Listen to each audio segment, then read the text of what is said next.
शिवाय नमः शिवलिंगाय नमः। तन्मे मनः शिव संकल्पमस्तु सर्वे भवन्तु सुखिनः।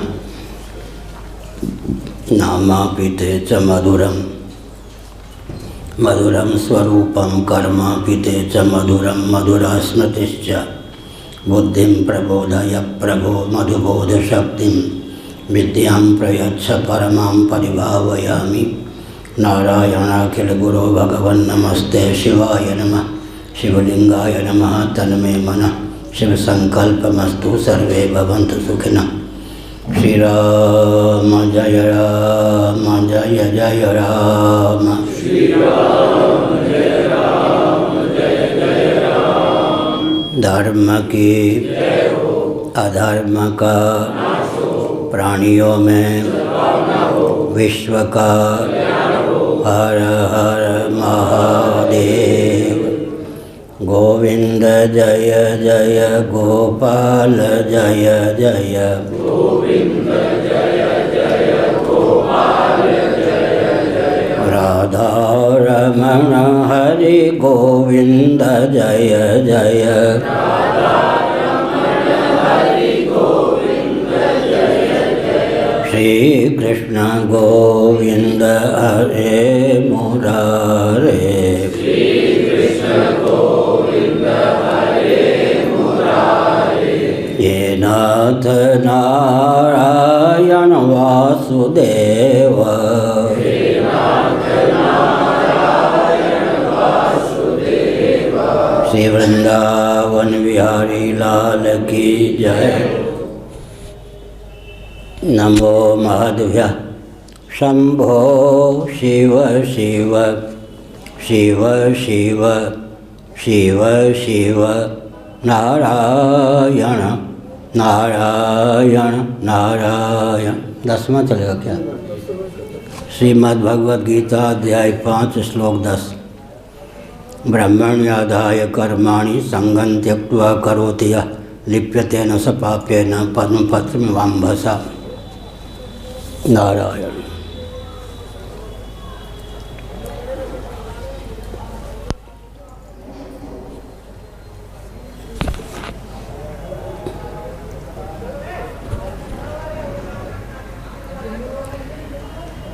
निबंधक को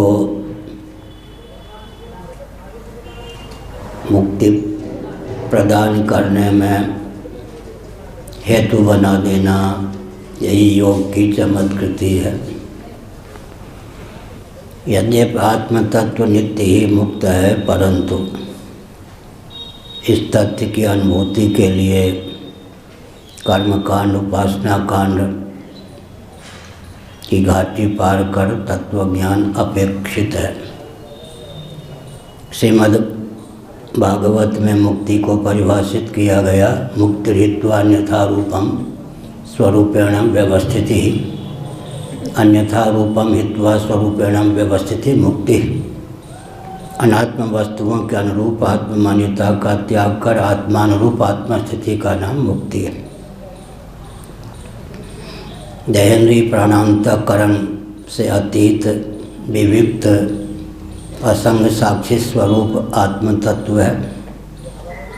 वेदांत प्रस्थान के अनुसार अविद्या के द्वार से देहेंद्रीय प्राणांतकरण भी आत्म तत्व में अध्यस्त ही सिद्ध है। श्रीमद् भगवद गीता में कर्मयोग से संबद्ध बहुत से वचन हैं। मुक्त संगो नामवादी दित्युत्साह समन्वितः कर्मणि वाधिकारस्ते मां फलेषु कदाचन आदि। उन सब वचनों को गुणोपसंहार न्याय से एकत्र कर फिर अगर कर्मयोग की परिभाषा उद्भाषित की जाए तो क्या हो सकती है? कर्माशक्ति फलाशक्ति अहंकृति को शिथिल कर नित्युत्साहपूर्वक भगवदर्थ समत्व बुद्धि पूर्वक स्वकर्मानुष्ठान का नाम कर्मयोग है। पूरी गीता में या वैदिक वाङ्मय में कर्मयोग से संबद्ध जितने वचन हैं सबको गुणोपसंहार न्याय से संकलित कर सबका अगर मंथन करें तो यही तथ्य सिद्ध होता है कि कर्माशक्ति फलाशक्ति अहंकृति को शिथिल कर नित्युत्साह पूर्वक भगवदर्थ समत्व बुद्धि पूर्वक स्वकर्मानुष्ठान का नाम कर्मयोग है। शिथिल कर्म ने क्यों कहा? जब तक कर्तृत्व बुद्धि शेष है तब तक कर्म अनिवार्य है। कर्मण्य कर्मयः पश्येद कर्मणि च कर्मयः, भगवद गीता 4वां अध्याय। इन वचनों के आधार पर सिद्ध होता है कि कुछ न करना भी कर्म ही है। कब तक? जब तक कर्तृत्व बुद्धि शेष है। इसलिए कर्मासक्ति फलासक्ति अहंकृति को शिथिल कर सकते हैं। जब तक कर्तृत्व बुद्धि है तब तक कर्मासक्ति फलासक्ति अहंकृति का सर्वथा विलोप नहीं हो सकता। इसीलिए दूसरे अध्याय में भगवान का वचन है, रसवर्जम रसोप्यस्य परम दृष्ट्वा निवर्तते विषया विनिवर्तन्ते निराहारस्य देहिना रसवर्जम। विषयों के प्रति इंद्रियों की प्रीति प्रवृत्ति बनी रहती है। अगर कोई व्यक्ति विषयों का सेवन न करे, विषयों में उसकी इंद्रियां प्रवृत्त न हों, तो भी रस बुद्धि तो शेष ही रहती है। जब तक आत्मा रसस्वरूप है, मैं स्वयं ही रसस्वरूप हूँ, रसो वैसा है, इस तथ्य की अनुभूति नहीं होती, तब तक हम शिथिल ही कर सकते हैं कर्मासक्ति फलासक्ति को। विषया विनिवर्तन्ते निराहारस्य देहिना। जो व्यक्ति बाहर से विषयों का सेवन नहीं करता लेकिन हृदय में राग तो बना रहता है, राग को हम शिथिल कर सकते हैं, परंतु रसस्वरूप परमात्मा तत्व का आत्मत्वेन अधिगम हो जाने पर गुप्त और सुप्त राग या रस भी निवृत्त हो जाता है। रसस्वरूप परमात्मा तत्व का पहले अधिगम हो तब विषयों के प्रति आसक्ति या राग की निवृत्ति हो, या नहीं कह सकते। पहले शिथिल करें ताकि मन भगवत तत्व के परिमार्गण के अनुसंधान के योग्य हो सके। ततः पदम तत्परिमार्गितव्यम यस्मिन् गता न निवर्तन्ति भूयः, भगवान का वचन है गीता में 15वें अध्याय में। ततः पदम तत्परिमार्गितव्यम। ततः का अर्थ हुआ पूर्व में जो साधन का वर्णन किया गया है उससे समन्वित होकर जीवन को तदनुकूल ढालने के बाद भगवत तत्व के परिमार्गण की योग्यता आनी चाहिए, बल और वेग मन में आना चाहिए, तब भगवत तत्व का परिमार्गण या अनुसंधान हो सकता है। ततः पद बहुत महत्वपूर्ण है। ततः पदम तत्परिमार्गितव्यम, उस पद का परिमार्गण करना चाहिए, तत्व का परिमार्गण करना चाहिए, जहाँ जा कर के फिर लौटता नहीं व्यक्ति। यद गत्वा न निवर्तन्ते तद्धाम परमम मम। गत्वा का अर्थ क्या है? हमने सायं सत्र में बताया था कि सबसे अधिक घाटी क्या है, समस्या क्या है। अगर गंता को मालूम हो जाए कि गम्य में ही हूँ तो गति की अपेक्षा नहीं होती। गंता ही अगर गंतव्य सिद्ध हो जाए तो गमनक क्रिया की अपेक्षा नहीं होती। लेकिन यहाँ घाटी यह है कि हमारा जो तात्विक स्वरूप है, वास्तव स्वरूप है, उस तक हमारी गति ही सबसे अधिक दुर्गम है। हमारा जो वास्तविक स्वरूप है उस तक हमारी गति ही सबसे अधिक दुर्गम है। हमको स्वयं तक ही पहुँचना है, लेकिन यह पहुँच बहुत कठिन है। इसका अर्थ क्या है? देहेंद्रिय प्राणांतःकरण में तादात्म्यपत्ति, अनात्म वस्तुओं के अनुरूप आत्म मान्यता जब तक शेष रहती है तब तक आत्म तत्व को अपने तक पहुंचना ही कठिन होता है। तादात्म्यपत्ति के बल पर ही बंधन की प्राप्ति है। वस्तुतः आत्म तत्व निर्बंध ही है, नित्य मुक्त ही है। तो अब तक जो बिना यंत्र के मैंने कहा मेरी धारा टूट ना जाए इसलिए हम बोलते रह गए। हमने संकेत क्या किया? कर्मासक्ति फलासक्ति अहंकृति को शिथिल कर नित्युत्साह पूर्वक भगवदर्थ स्वकर्मानुष्ठान समत्व बुद्धि से हो, इसका नाम कर्मयोग। पिछले सत्रों में यह वाक्य कई बार कहा गया, इसकी व्याख्या भी की गई। केवल पुनरुक्ति इसलिए है, स्मरण दिलाने के लिए। कर्म के प्रति भी आसक्ति होती है। फल के प्रति आसक्ति न रहने पर भी कर्म के प्रति आसक्ति बनी रहती है। यह एक विचित्र घाटी है। और कभी कभी अकर्म के प्रति भी आसक्ति हो जाती है। माते संगोष्ठ कर्मकृत, जिसके जीवन में कर्तृत्व शेष है, वो अगर कर्म का अनारंभ रूप अकर्म का आलम्बन ले, कर्माधिकारी होता हुआ, तो अकर्म भी उसके लिए निबंधक बन जाता है। यह भी है माते संगोष्ठ कर्मणि। इसका अर्थ यह है कर्म का अनारंभ रूप जो अकर्म है वह भी तुम्हारे लिए घातक हो सकता है। कब? कर्मों में अधिकृत व्यक्ति अगर कर्म का आरंभ न करे तो मुक्ति का मार्ग प्रशस्त नहीं होता। कर्म में भी आसक्ति न हो, अकर्म में भी आसक्ति न हो। अकर्म का अर्थ है कर्म का अनारंभ। आरुक्षोर मुनिर्योगम कर्म कारण मुच्यते योगारूढ़स्य तस्यैव शमः कारण मुच्यते। भगवद गीता के 6ठे अध्याय का 3-4 श्लोक। एक आरुक्ष होते हैं, योगारूढ़ होना चाहते हैं, लेकिन योगारूढ़ होने के अनुकूल मन में बल और वेग नहीं है। उनका दायित्व है कि पहले वे योगारूढ़ता को लक्ष्य बनाकर आरुक्ष अपने आप को समझकर कर्म करें। हमने पिछले सत्र में उदाहरण दिया था, मान लीजिए हेलीकॉप्टर का कोई पायलट है, उसको अपने यान को नभो मार्ग से गंतव्य तक ले जाना है, लेकिन उस यान में उपयुक्त अनुकूल बल और वेग का आधान करने के लिए कुछ समय तक वह अपने यान को पृथ्वी पर चलाता है। वायुयान से भी हम लोग कभी कभी यात्रा करते हैं, तो वायुयान में पृथ्वी को छोड़ने के अनुकूल बल और वेग का आधान करने के लिए पायलट या चालक को कुछ क्षणों तक पृथ्वी पर यान चलाना पड़ता है। लक्ष्य तो नभो मार्ग से यात्रा है, लेकिन यान में बल और वेग के आधान के लिए भूमि पर भी यान को चलाना पड़ता है। दो प्रकार से कर्म का बल और वेग बढ़ता रहे, इसलिए संसारी व्यक्ति कर्म करते हैं, लेकिन कर्म का वेग और बल शांत हो जाए इसलिए आरुक्ष कर्म करते हैं। दोनों के कर्म के आरंभ के पीछे भावना अलग अलग है। तो हमने एक संकेत किया, कर्म का बल और जो वेग है उसको शिथिल करने के लिए पहले कर्म करना चाहिए। आरुक्षोर मुनिर्योगम कर्म कारण मुच्यते। जब काम और कर्म दोनों के वेग इतने शांत हो जाएं कि बिना कर्म किए वे भी भगवत तत्व का चिंतन कर सकें, भगवत तत्व के परिमार्जन की क्षमता जीवन में आ जाए, तो फिर कर्म करने की आवश्यकता नहीं।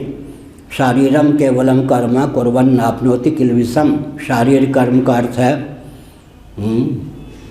समय पर तो भूख लगेगी, अब ये तत्व विचार करते हैं इनको भोजन देना बंद कर दो, ऐसा तो नहीं होगा। क्या? इसलिए शारीरम केवलम कर्म, स्नान है, स्नान तो करना ही है, भोजन भी करना ही है, ये शारीरिक कर्म। समय पर निद्रा की भी आवश्यकता है ही। जिनको निर्विकल्प समाधि सुलभ नहीं होती उनको नींद भी सुलभ ना हो। तो हमने कल कहा था विक्षिप्त होने के अतिरिक्त और कोई मार्ग है क्या? निर्विकल्प समाधि का विकल्प क्या है? निद्रा समाधि। कल हमने सायं सत्र में कहा था, प्रवचन की धारा और तरफ मुड़ गई थी। हमने कहा कि एक कम्युनिज्म की धारा में बहने वाला व्यक्ति जब उसे गाढ़ी नींद का वेग सुलभ होता है तो अपने सिद्धांत मत या वाद पर पानी फेर देता है। वह भले ही उसको इस तथ्य का ज्ञान ना हो, चेतना विशिष्ट शरीर को ही ये भौतिकवादी कम्युनिज्म की धारा में बहने वाले लोकायतिक चार्वाक मत के अनुयायी आत्मा मानते हैं। अगर सचमुच में चेतना विशिष्ट शरीर ही आत्मा हो तो उसको भुलाकर सोने की भावना क्यों? एक विचित्र बात है। तो इसका मतलब देहात्मवाद पर तो गाढ़ी नींद का वेग ही पानी फेर देता है। साथ ही साथ पंचदशी कार विद्यारण्य स्वामी जी ने एक अनुपम तथ्य उद्भाषित किया कि विषय जन्य आनंद ही अगर तृप्त करने में, कृतार्थ करने में, निहाल करने में समर्थ हो तो जिनको विषयानंद भरपूर प्राप्त है वे महानुभाव उस आनंद की तिलांजलि देकर गाढ़ी नींद की प्रतीक्षा क्यों करें, निद्रा को क्यों स्वीकार करें। यह भी संकेत किया गया था कि मर्त्य लोक में सर्वाधिक आनंद किसी को सुलभ हो, तैत्तिरीय उपनिषद के अनुसार जिसको मानुषानंद कहते हैं, उसकी अपेक्षा व्यवहार दशा में 1000 परार्ध गुण अधिक आनंद प्रतिक्षण ब्रह्मा जी को प्राप्त होता है। ब्रह्मा क्या होते कहने से ब्रह्मा जी घटिया हो जाएंगे क्या? उनकी आयु कितनी है कल हमने बताया था सायं सत्र में, 31 नील 10 खरब 40 अरब वर्ष तो मर्त्यलोक की गणना के अनुसार ब्रह्मा जी की आयु है। जब वो जागृत दशा में होते हैं गीता के 8वें अध्याय के अनुसार, तब प्रतिक्षण व्यवहार दशा में मर्त्यलोक में सर्वाधिक आनंद किसी को सुलभ हो, जिसको मानुषानंद कहते हैं, उसकी अपेक्षा 1000 परार्थ गुण अधिक आनंद उनको प्राप्त होता है। उन ब्रह्मा जी को भी योग निद्रा सुलभ न हो तो विक्षिप्त हुए बिना न रहें। इसके पीछे पंचदशीकार मान्य श्री विद्यानंद स्वामी जी ने तथ्य दिया, हेतु दिया। जहाँ विषयजन्य आनंद होता है वहाँ तृप्ति होती है, भोक्ता भोग और भोग्य। जहाँ तृप्ति होती है वहाँ द्वैत होता है, अजहल लक्षण, 2 या 2 से अधिक। और जहाँ द्वैत होता है वहाँ श्रम होता है, जहाँ श्रम होता है वहाँ क्या परिपूर्ण आनंद हो ही नहीं सकता। सपने नहीं सुख द्वैत दर्शन बात कोटिक को कहे, द्वितीयाद वही भयम भवति। द्वैत के जितने प्रेमी हैं वो विचार करें कि द्वैत को भी भुलाकर सोने की भावना का उदय होता है या नहीं।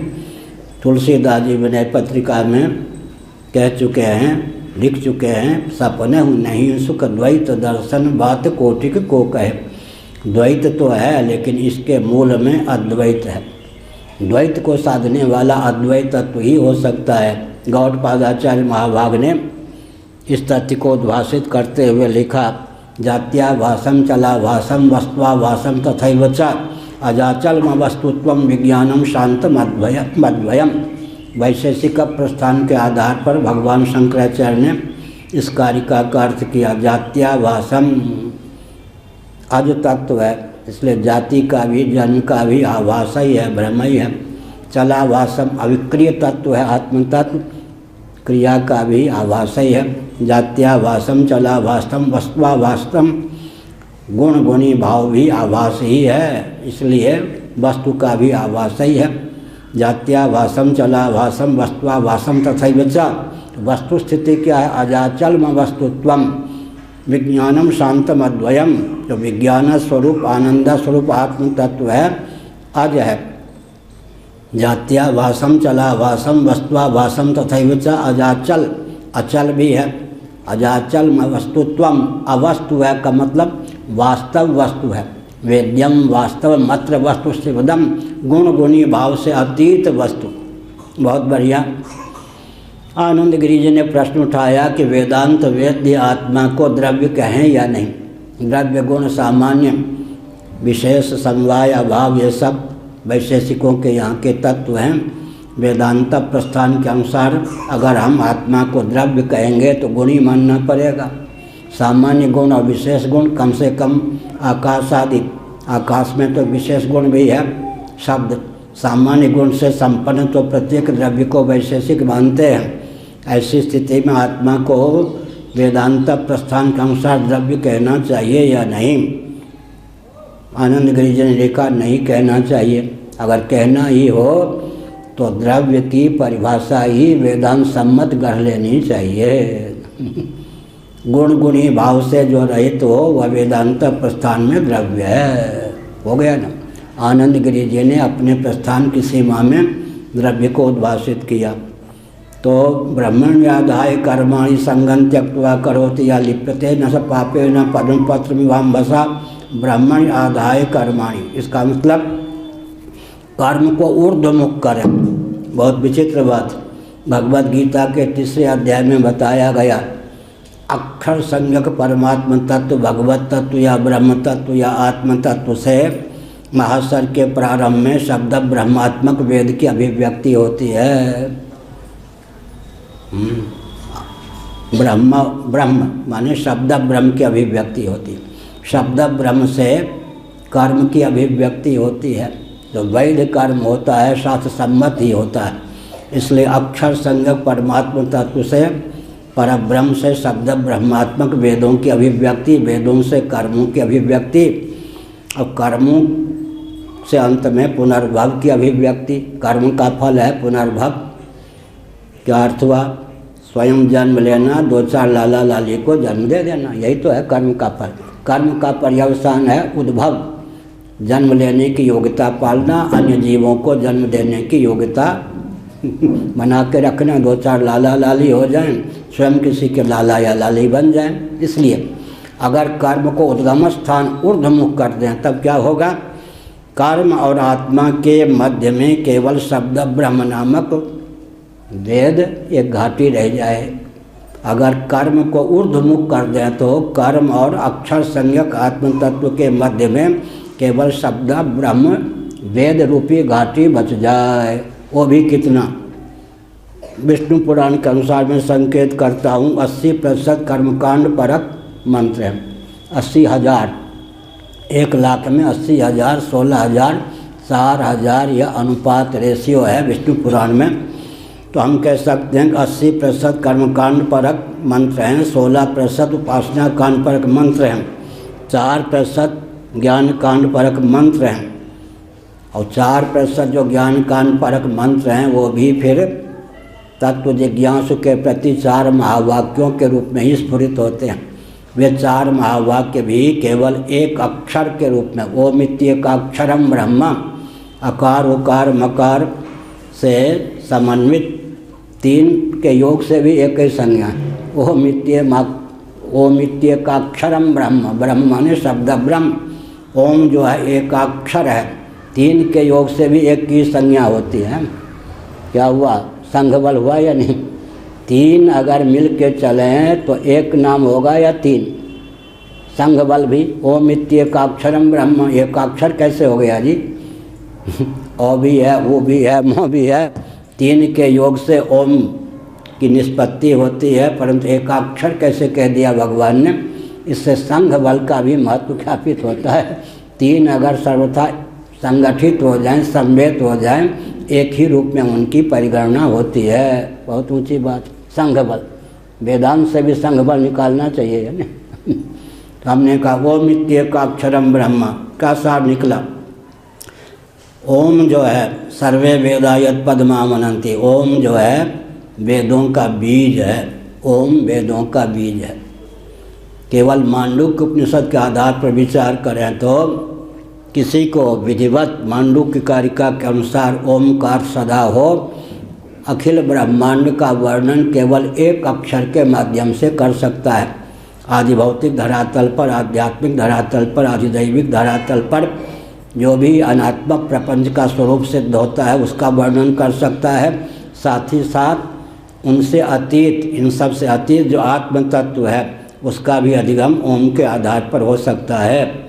ऋषियों की यह कृपा है, वेदों की यह कृपा है, एक अक्षर का आलम्बन लेकर ही जो कुछ आत्म तत्व है, अनात्म तत्व है, सबका विज्ञान प्राप्त हो सकता है। तो हमने संकेत किया ब्रह्मण यादाय कर्माणि यतः प्रवृत्तिर्भूतानां येन सर्वविदं ततं स्वकर्मणा तमभ्यर्च्य सिद्धिं विन्दति मानवः। ऊर्ध्वूर्ध्व कर्म का मूल क्या है? वेद। वेद का मूल कौन है? ब्रह्म, अक्षर, परमात्मा दोनों। शास्त्र योनित्वात्, 2 वर्णक भगवान शंकराचार्य ने लिखा। शास्त्र है योनि जिसके, और शास्त्र की जो योनि है, दोनों योनि माने उद्गम स्थान। शास्त्र योनित्वात् का अर्थ भगवान के निश्वास कल्प वेदादि शास्त्र हैं। इसलिए वेदों के उद्भव स्थान भगवान सिद्ध होते हैं। लेकिन सर्वे वेदा यत् पद्मामनन्ति, इसका अर्थ क्या हुआ? वेदों के प्रतिपाद्य भी अंत में भगवान ही हैं, जिससे जिसकी अभिव्यक्ति, वो अभिव्यक्त वस्तु का अर्थ भी वही नियम निकल आया न। जिससे जिसकी अभिव्यक्ति होती है उस अभिव्यक्त वस्तु का प्रतिपाद्य अंतिम स्वरूप भी वही होता है। जिससे जिसकी अभिव्यक्ति उसका उदय स्थान, निलय स्थान, विलय स्थान वही होने के कारण उसका मौलिक स्वरूप वही होता है। जैसे पार्थिव प्रपंच की उत्पत्ति होती है पृथ्वी से, इसीलिए पृथ्वी ही पार्थिव प्रपंच का क्या है, आश्रय है, मौलिक स्वरूप है। तो हमने संकेत किया शब्द ब्रह्म का आलम्बन लेकर परब्रह्म तक पहुंच सकते हैं। वह जो परब्रह्म है उसके निश्वास कल्प जाकी सहज श्वास श्रुतिचारी, निश्वास कल्प वेदादि शास्त्र हैं और वेदादि शास्त्रों का प्रतिपाद्य वह ब्रह्म तत्व भगवत तत्व ही है एकमात्र। क्योंकि अन्य जो हैं वे क्रमिक ऊर्ध्व गति से उसी तत्व तक पहुंचाते हैं। जैसे पार्थिव प्रपंच का आलम्बन लेकर हम पृथ्वी तक पहुंच सकते हैं, पृथ्वी का आलम्बन लेकर जल,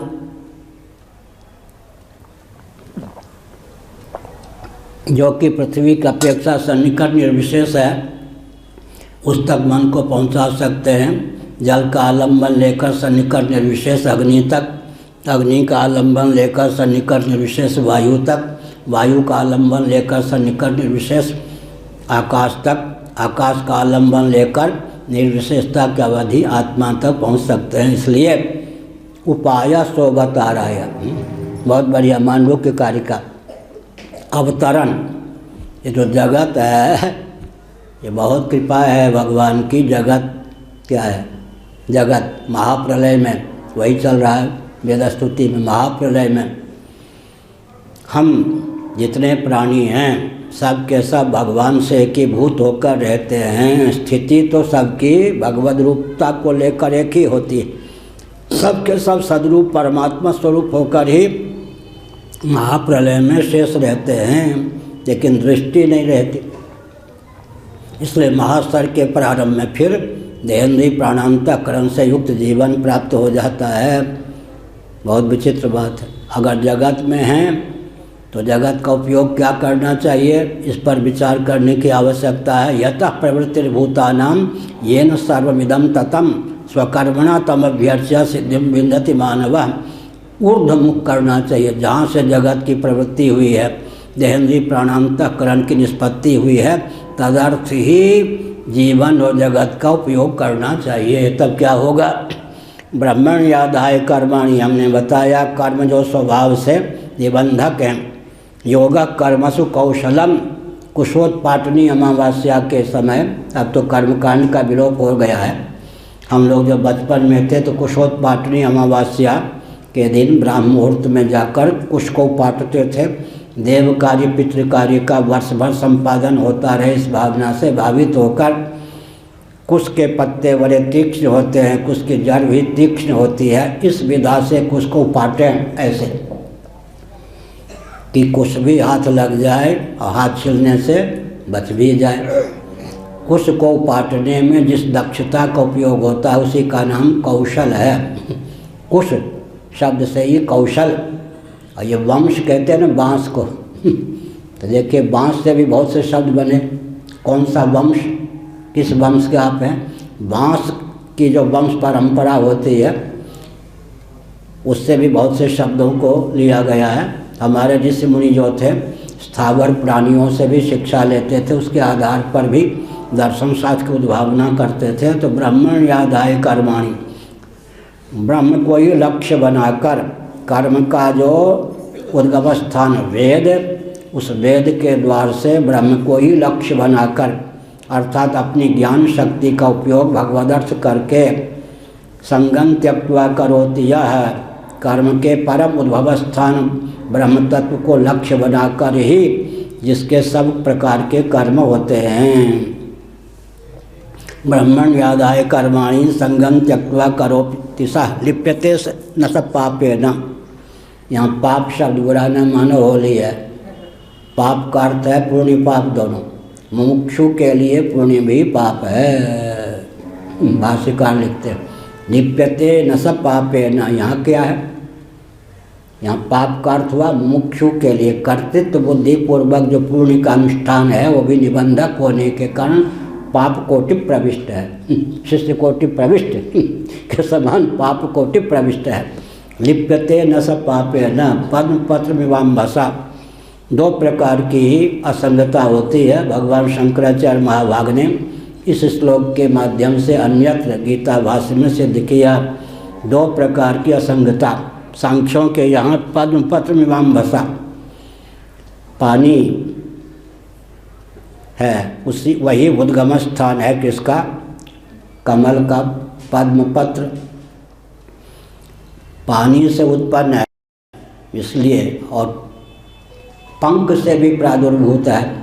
भक्ति रसायन की व्याख्या में इस तथ्य को हम विस्तार पूर्वक आजकल लिख रहे हैं। 2 नाम हैं, उद्गम स्थान 2 होने के कारण 2 नाम हैं। जलज भी, नीरज जलज भी है और पंकज भी है। 2 नाम हो गए, क्योंकि उद्भव स्थान 1 नहीं 2। कमल के उद्भव स्थान 2 हैं, पानी भी है, नीर भी है और पंख भी है, इसलिए उसका नाम हो गया नीरज भी और पंकज भी।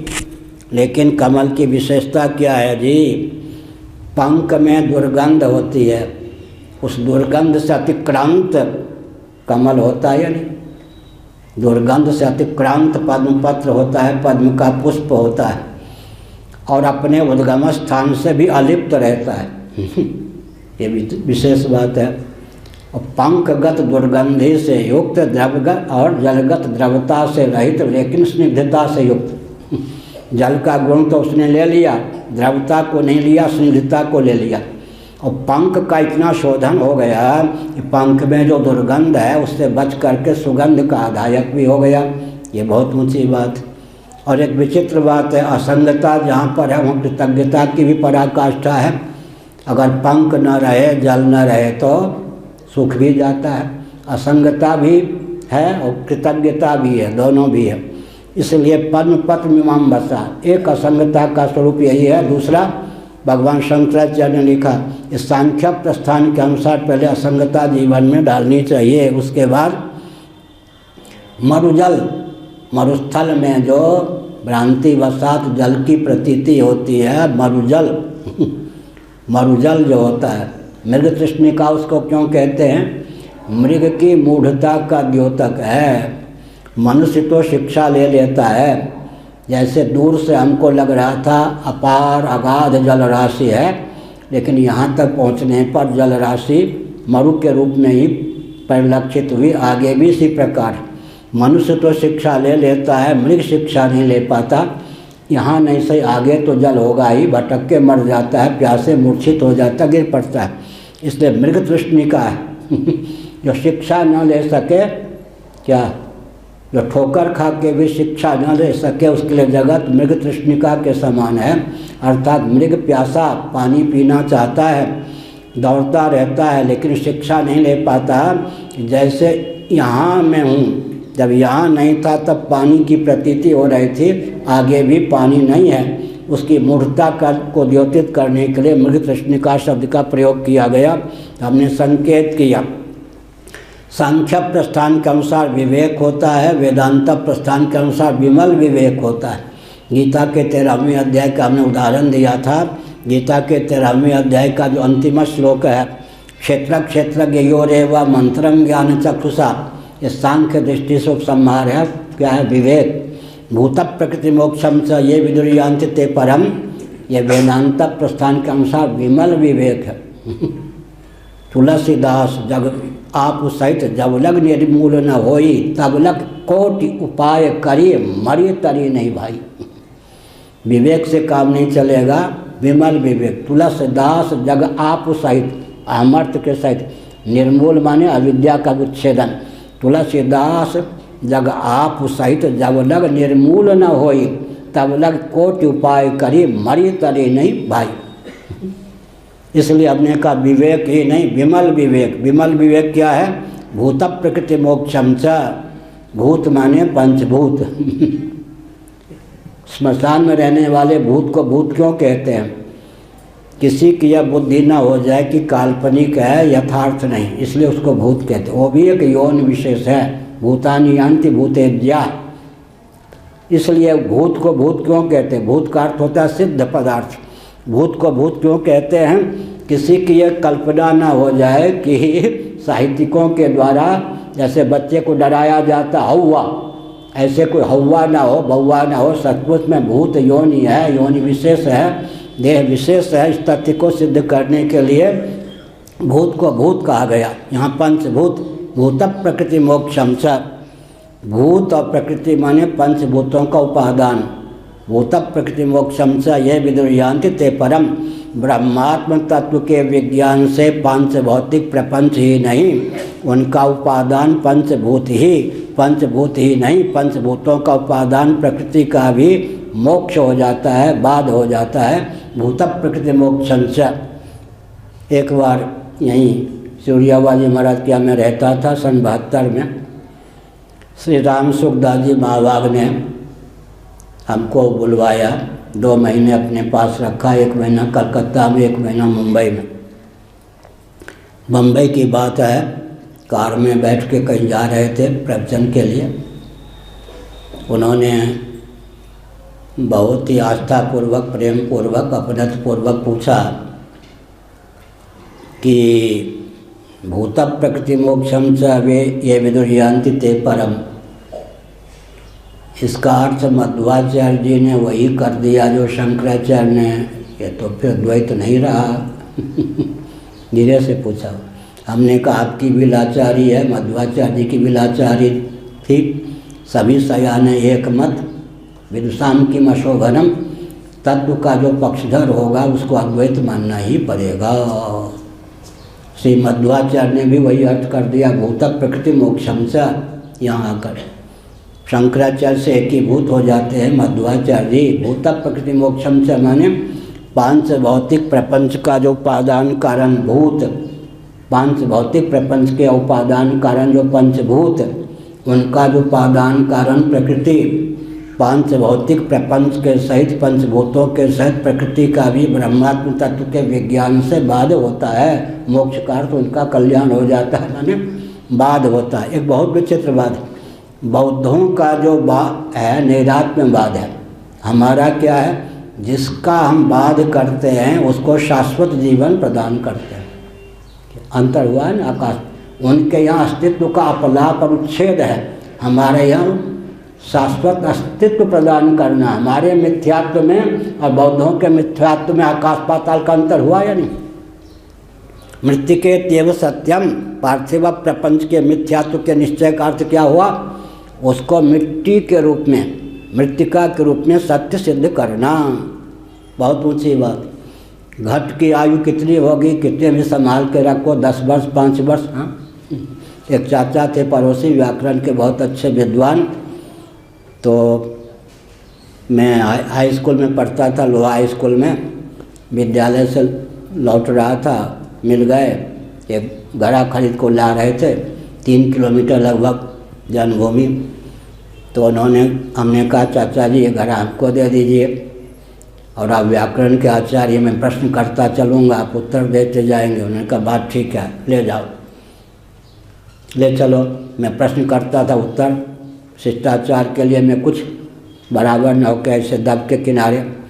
कहते थे कि तुम बड़े बुद्धिमान हो, घड़े को मजबूती से पकड़े हुए भी हो, और मुझे विश्वास है कि तुम गिरने नहीं दोगे। लेकिन फिर भी हो रहा है कि बच्चे तो हो, गिर न पड़े। तब घट फूटे या रहे, मुझे दे दो। मेरे हाथ से अगर बातचीत करनी तो अवश्य है, बातचीत बहुत बढ़िया, बहुत अच्छा प्रश्न कर रहे हो। मेरे हाथ से फूट जाए तो कोई बात नहीं, तुम्हारे हाथ से अगर गिर के फूट गया तो एक चांटा तुम्हारी दूंगा, भतीजा हो। हमने कहा अच्छी बात। फिर हमने कहा कि जब घट आपके हाथ से फूट जाएगा तब तुम्हारी चाची मारेगी तो नहीं, गाली बोल देगी। लेकिन हमने कहा संवाद बंद, मैं दौड़ के आगे चलता हूँ, ये भी नहीं, ऐसा प्रश्न कौन करेगा। इसलिए घट रहे या जाए, तुम्हारे हाथ से न फूटे, मेरे हाथ से फूट जाए, मुझको दे दो। इसका अर्थ क्या हुआ, भूत प्रकृति मोक्षम से। इसका अर्थ है मोक्ष माने हमारे यहाँ जो मोक्ष होता है, किसी भी वस्तु का मोक्ष का अर्थ क्या हुआ, उसके वो वास्तव स्वरूप प्रदान करना। घटादि को सुरक्षित रखिए, एक न एक दिन तो उनका नाश होना ही है, लेकिन घटादि काल में भी नाश होने पर भी मिट्टी तो शेष रहेगी ना। हमारे यहाँ किसी भी वस्तु के मिथ्यात्व का निश्चय का अर्थ होता है उसे शाश्वत जीवन प्रदान करना, उनके यहाँ अस्तित्व का अपलाप कर देना। हमारे यहाँ शाश्वत जीवन प्रदान करना। इसलिए मिथ्यात्व और मिथ्यात्व में भी आकाश पाताल का अंतर है या नहीं। हमारे यहाँ सबको तो एक संकेत मैंने किया, घट अगर मिट्टी के रूप में हम देखेंगे तो घट की आयु कितनी हो गई जी? 31 नील 10 खरब 40 अरब वर्ष, क्योंकि पृथ्वी की आयु है 31 नील 10 खरब 40 अरब वर्ष। घट को हम मिट्टी के रूप में जान लेंगे और घट का उपयोग करेंगे संभाल कर, तो घट को हमने घट का फलन किया क्या? घट का उपयोग करते हुए भी घट को हमने अगर मिट्टी समझ लिया, उस घट की आयु कितनी हो गई? 31 नील 10 खरब 40 अरब वर्ष। इस समय पृथ्वी की आयु कितनी है इस कल्प में? हमने कई बार संकेत किया होगा गीता के 8वें अध्याय के अनुसार। हम कह रहे 8वें अध्याय के अनुसार, आप समझते होंगे 8वें अध्याय में लिखा है, मंथन करके गणित के द्वारा 1,97,29,49,122 वर्षों की आयु है आजकल इस कल्प में पृथ्वी की। लीजिए, ये गणित वाले भौगोलिक ये सब जो विचार करते हैं, हम लोगों के यहाँ तो चुटकी बजा के 1 घंटा हमको लगा होगा गणित में चुटकी बजा के मैंने अब तो चुटकी बजा के 1 घंटा गणित में लगा होगा। आजकल जो पृथ्वी है इस कल्प की पृथ्वी 1,97,59,49,122 वर्षों की है। अब कोई भी वैज्ञानिक पृथ्वी की आयु का आकलन करें, उनको झुकना पड़ेगा, हमको नहीं झुकना पड़ेगा, क्योंकि हमारे साथ शास्त्र का बल और गणित का बल है। उनके पास केवल गणित का बल होगा, शास्त्र का बल नहीं होगा तो पछाड़ खा जाएंगे अच्छा, गणित पर हमारा ध्यान चला गया, 5 मिनट शेष है। एक विचित्र बात है, जिसको दर्शन शास्त्र का विधिवत ज्ञान नहीं है तो गणितज्ञ हो ही नहीं सकता। आधुनिक गणित में इतनी विसंगति है कि कुछ पूछो मत। जिसको दर्शन शास्त्र का विधिवत ज्ञान नहीं है वो न तो साहित्यिक हो सकता है क्या निकेत जी? साहित्यिक भी नहीं हो सकता, और दर्शन शास्त्र का विधिवत ज्ञान नहीं है वो न भौगोलिक हो सकता है, न गणितज्ञ हो सकता है। सब जहाँ जाएगा वहीं मोर्चे पर पछाड़ खाएगा। इसलिए हमने संकेत किया। क्या संकेत किया? अब गणित पर ही 5 मिनट बोल दें। 0 और 1।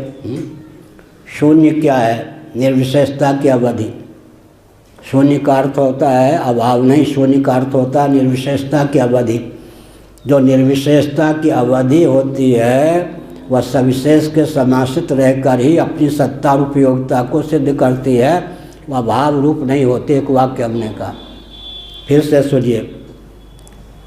10 लिखेंगे, इकाई स्थानापन्न 0, दाहिने स्थानापन्न 1। महाराष्ट्र में गणित की गोष्ठी होगी, गणित पर ही हमको बोलना है तो लहर चली आएगी। गणित के सम्मेलन में ही जा रहे हैं। 10 लिखेंगे तो इकाई स्थानापन्न 0, दाहिने स्थानापन्न 1 होगा। और अगर हम इकाई स्थानापन्न 1 लिख दें और दाहिने स्थानापन्न 0 लिख दें, तब 0 ने क्या अपना महत्व दिखाया? इकाई स्थानापन्न 0 हो, दाहिने स्थानापन्न 1 हो, तो 1 को 9 अधिक करने में 0 समर्थ है। वही 0 अगर दाहिने स्थानापन्न हो जाए तो 10 को 9 करने में कम करने में समर्थ है। इसलिए को 0 जो है अभाव पदार्थ नहीं है। एक नियम बता करके प्रवचन को विराम देना चाहूँगा।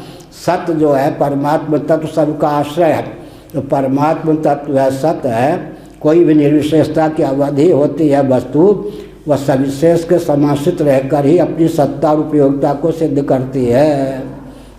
जैसे कि 0 सविशेष बने 1, 2, 3, 4, 5, 6, 7, 8, 9, इनके समाश्रित रहकर इकाई स्थानापन्न सन्निहित होकर ही अपनी सत्ता और उपयोगिता को सिद्ध कर सकती है।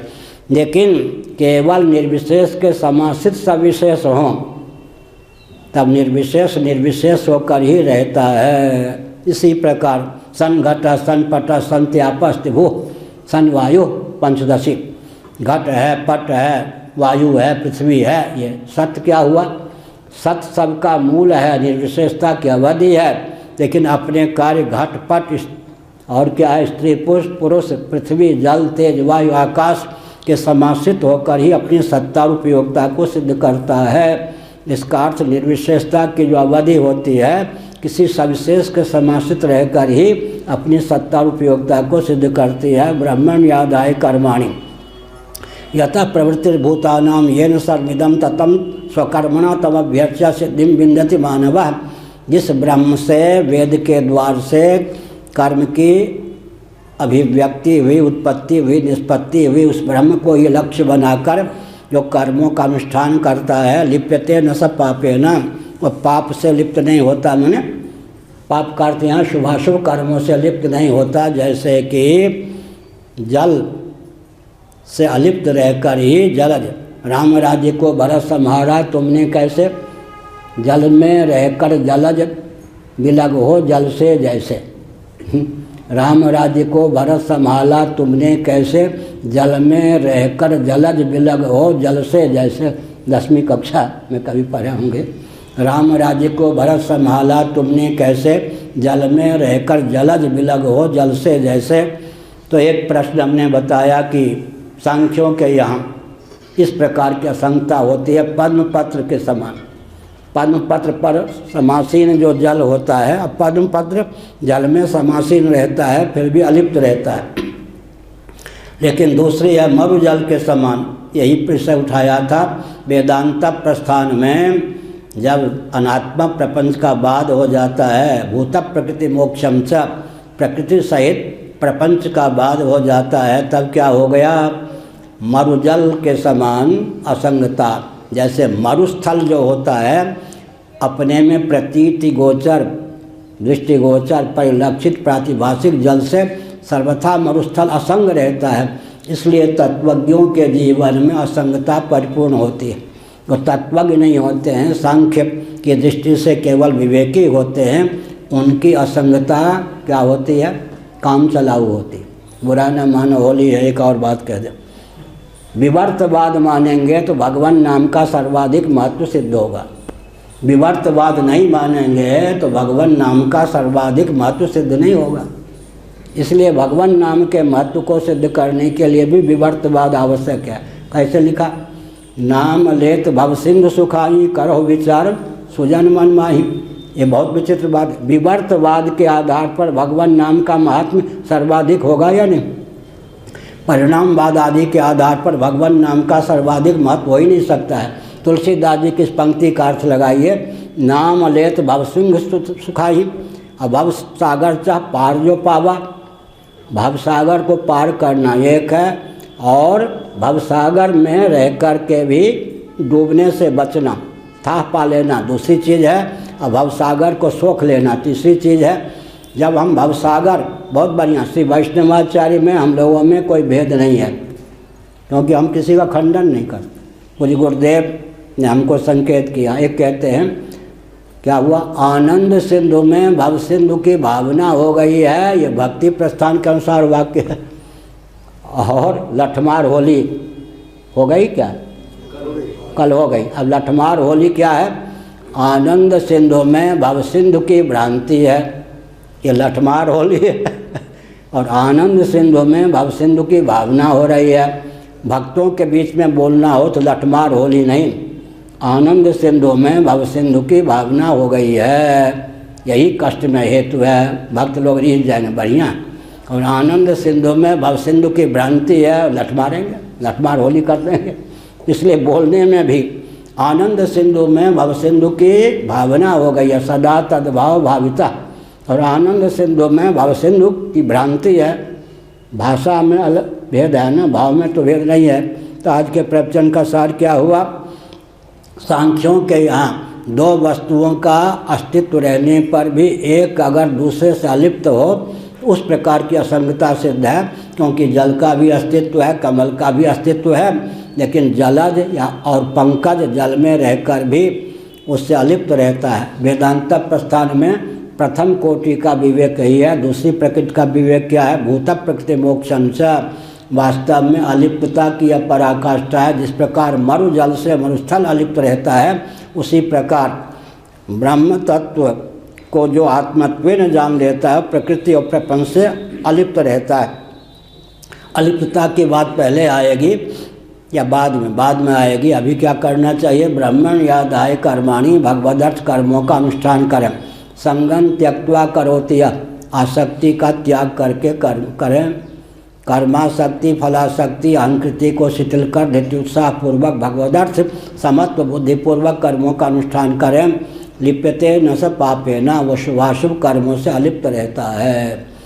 पापे न का अर्थ यहाँ पर है, पाप का अर्थ यहाँ पर शुभाशुभ कर्म, शुभाशुभ कर्मों से अलिप्त है। जीवन में अलिप्तता होनी चाहिए, अलिप्तता तो होनी चाहिए।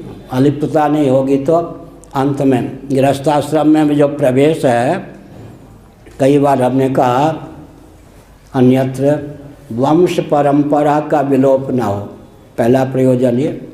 दूसरा प्रयोजन यह है कि श्रवण मात्र से केवल वैचारिक धरातल का आधार लेने पर वैराग्य न हुआ हो तो डुबकी लगाकर वैराग्य रूपी रत्न प्राप्त करने के लिए गृहस्थाश्रम में प्रवेश करना चाहिए। भोग की लंपटता किंकरता पालने के लिए गृहस्थाश्रम नहीं है। जिसने गृहस्थाश्रम में प्रवेश करके वैराग्य रूप रत्न नहीं प्राप्त किया, उसका प्रवेश व्यर्थ गया। इसलिए केवल वैचारिक धरातल पर वैराग्य ना हो। जैसे माँ क्या करती है, बच्चा जो है प्रचंड अग्नि को छूना चाहता है, माँ कहती है मत छू, जलेगा, बच्चा नहीं मानता, उंगली पकड़ के थोड़ा छुआ, ऐसे करता है। अब क्या और छुआ ले, नहीं, ऐसे ही। अगर केवल वैचारिक धरातल पर वैराग्य ना हो तो डुबकी लगा लो। डुबकी लगाओ तो पत्नी के नखरे, बस आजकल तो तलाक ही दे दें प्राय और वस्त्र आदि पे रूठ जाएं। एक देवी ने हमको कहा दिल्ली में, महाराज मेरे पति भी सर्विस करते हैं, वो स्वावलंबी हैं, मैं भी सर्विस करती हूँ, मैं ही उनकी बात क्यों मानूं? हमने कहा आर्थिक संबंध है क्या पति पत्नी का? एक महिला ने कहा मैं भी नौकरी करती हूँ, सर्विस करती हूँ, मैं पाँव पे खड़ी हूँ, मेरे पति भी पाँव पे खड़े हैं, न वो मेरे आश्रित न मैं उनके आश्रित, मैं ही क्यों उनकी बात मानूं? हमने कहा आर्थिक संबंध है पति पत्नी का क्या? परलोक तक का संबंध है, आर्थिक संबंध है क्या? तो हमने संकेत किया। तो क्या संकेत किया? हमने यह संकेत किया कि ये जो ज्ञान विज्ञान है यही भवसिंधु को से पार करने में समर्थ है। गृहस्थाश्रम में प्रवेश भी वैराग्य रूपी रत्न को प्राप्त करने के लिए है। आज के प्रवचन का सारांश श्रीमद् भागवत के 11 स्कंद के अनुसार जगत में जन्म हुआ है तो 3 रत्न प्राप्त कीजिए, तब जन्म लेना सार्थक होगा। भक्ति, विरक्ति, भगवत प्रबोध।